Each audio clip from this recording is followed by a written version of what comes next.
Selamat pagi, saudara-saudara. Semoga saudara dalam kondisi baik-baik saja. Kita akan memulai hari ini dengan merenungkan firman Tuhan di pagi hari ini. Mari sebelumnya kita masuk di dalam doa. Mari kita berdoa. Tuhan, seminggu lagi terbentang di hadapan kami. Kami ingin minggu ini menjadi minggu yang lebih baik dari minggu kemarin. Oleh karena itu, biarlah Engkau memimpin kami dalam kebenaran firman Tuhan sebelum kami memulai segala aktivitas kami di sepanjang hari ini, di sepanjang minggu yang baru ini. Pimpinlah kami dalam kebenaran firman-Mu Tuhan, kami rindu disapa oleh-Mu. Dengarkanlah doa kami, berfirmanlah kepada kami, di dalam nama Tuhan Yesus. Amin.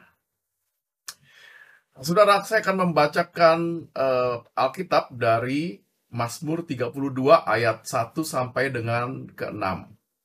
Mazmur 32 ayat 1 sampai ke-6 dengan tema Engkau mengangkat beban dosaku.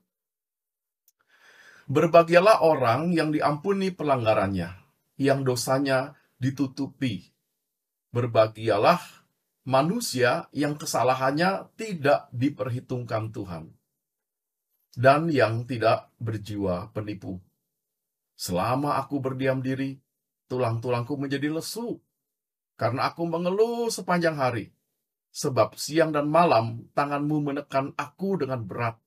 Sumsumku menjadi kering seperti oleh teriknya musim panas.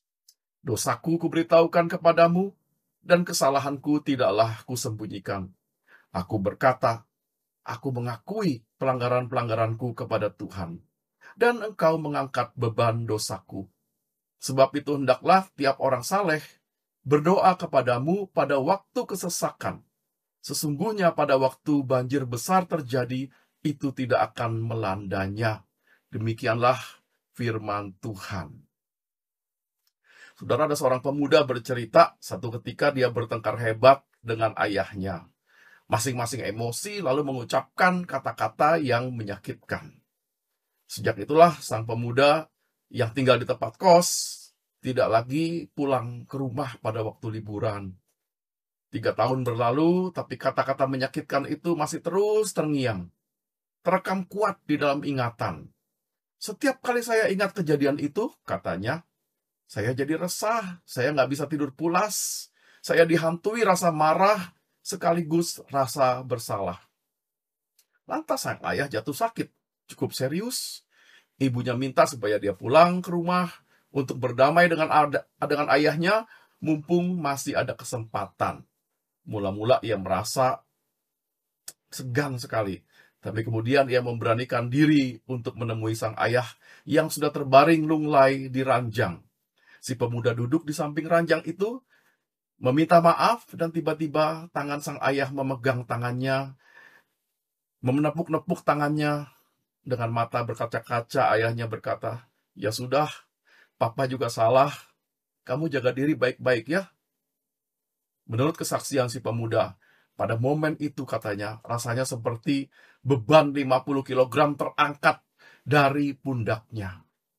Nah, saudara, inilah gambaran dari pengampunan. Sebuah momen permohonan maaf bisa mengangkat beban yang sudah lama mendekan. Meminta maaf atau memberi maaf adalah momen yang membebaskan. Membuat dunia yang suram menjadi kelihatan cerah lagi, semangat yang pudar jadi bangkit kembali. Sayangnya si pemuda tadi butuh waktu 3 tahun sebelum dia datang minta maaf. Itu waktu yang panjang loh untuk hidup memikul beban. Bukankah lebih indah kalau dia minta maaf lebih awal? Misalnya sebulan sesudah kejadian. Makin cepat makin baik. Dalam Mazmur 32 kita membaca kesaksian Daud, si pemazmur, tentang apa yang dialami sebelum dia datang mengakui dosanya di hadapan Tuhan. Daud berkata, selama aku berdiam diri, tulang-tulangku menjadi lesu, karena aku mengeluh sepanjang hari, sebab siang dan malam tanganmu menekan aku dengan berat. Sumsumku menjadi kering. Di sini Daud menggambarkan dampak psikologis dari rasa bersalah yang tidak diselesaikan dengan segera. Efeknya tuh menggerogoti tubuh. Tubuh menjadi lemas, energi terkuras, kondisi kesehatan ikut terdampak. Belum lagi stres kronis atau insomnia, ya, tidak bisa tidur. Ini adalah dampak negatif yang mempengaruhi kondisi fisik. Nah, menunda untuk tidak menyelesaikan dosa atau kesalahan ibarat menyimpan sampah di dalam hati. Makin lama dia disimpan, makin toksik, makin menggerogoti kesehatan mental. Syukurlah pada satu titik, Daud akhirnya terdorong untuk datang kepada Tuhan dan mengaku dosanya. Dia menyelesaikan masalahnya. Daud berkata, "Dosaku kuberitahukan kepadamu, dan engkau mengampuni kesalahan karena dosaku." Apa yang dialami sesudah itu? Sebuah kebahagiaan yang tidak tergantikan. Bahagia di sini bukan sekedar perasaan happy, tetapi kondisi batin yang kembali menjadi damai, tenang, harmonis. Ini yang disebut dengan shalom. Kenapa itu bisa terjadi? Karena Daud berkata, "Engkau," maksudnya Tuhan, "telah mengangkat beban dosaku." Ketika kita mengaku dosa dan kesalahan, baik pada Tuhan maupun pada sesama, ada pelepasan emosi yang selama ini terpendam yang membawa kelegaan. Pengakuan dosa di hadapan Tuhan adalah katarsis rohani. Dia melepaskan beban, membebaskan kita dari rasa bersalah dan rasa marah yang mengganggu dan menekan jiwa, dan menerima pengampunan yang memulihkan batin. Itu sebabnya akhirnya Daud bersaksi, "Berbahagialah orang yang diampuni pelanggarannya, yang dosanya ditutupi." Daud lalu menyarankan agar setiap orang yang merasa berdosa kepada Tuhan cepat-cepat datang dan menyelesaikan masalahnya. Dia berkata, "Hendaklah setiap orang saleh berdoa kepadamu pada waktu kesesakan." Di terjemahan Alkitab yang lama bunyinya, "Hendaklah setiap orang saleh berdoa kepadamu selagi engkau dapat ditemui." Maksudnya, jangan biarkan kesesakan di hati itu dibiarkan terlalu lama. Jangan menunda-nunda untuk memohon maaf kepada Tuhan dan juga kepada orang lain. Atau jangan menunda juga untuk memberi maaf kepada orang yang bersalah kepada kita. Penundaan hanya memperpanjang penderitaan fisik dan penderitaan batin. Pada tahun 2006, di Pennsylvania, seorang tidak dikenal masuk ke dalam sebuah sekolah SD, membawa senjata, dan dia menembaki 10 orang anak perempuan. 5 diantaranya meninggal. Si pelaku kemudian bunuh diri. Kejadian ini terjadi di komunitas Amish, di komunitas orang-orang Kristen yang sangat religius. Kita bisa bayangkan betapa berdukanya para orang tua yang kehilangan anak-anak mereka. Juga betapa marahnya mereka kepada si pembunuh dan keluarganya.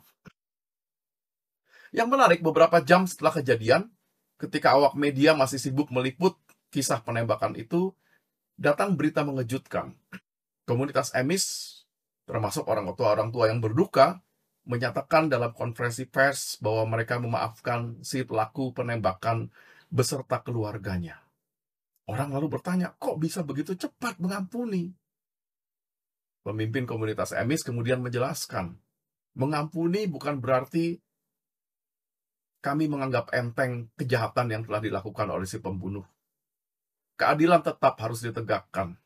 Kalau ada orang yang ikut terlibat, dia harus tetap dihukum berat. Tapi kami memilih untuk mengampuni demi menjaga hati dari kebencian.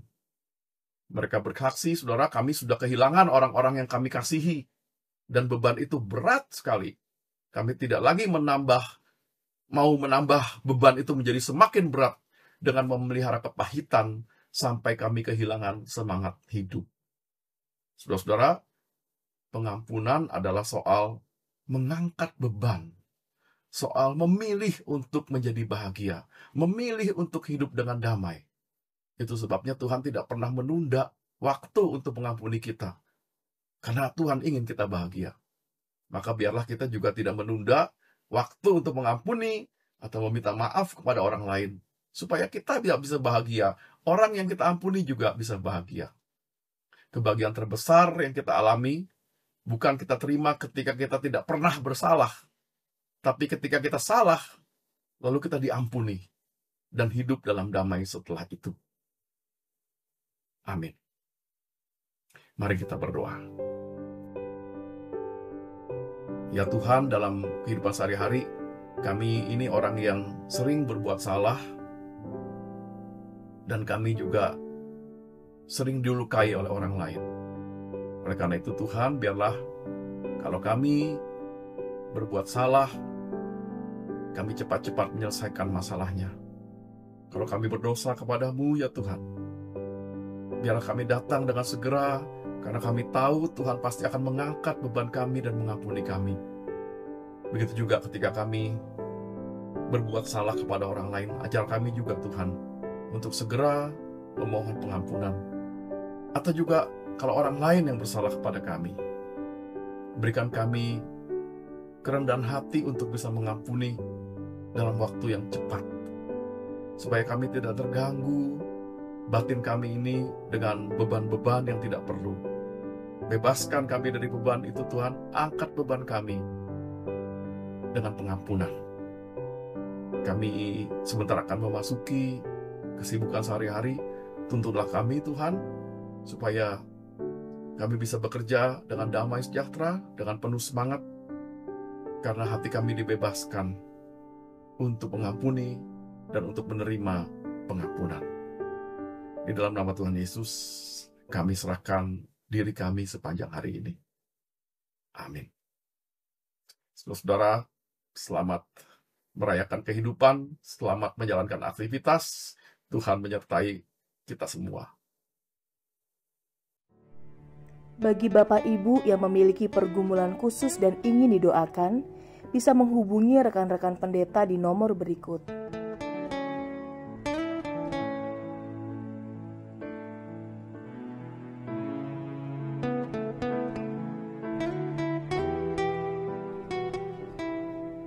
Tuhan Yesus memberkati.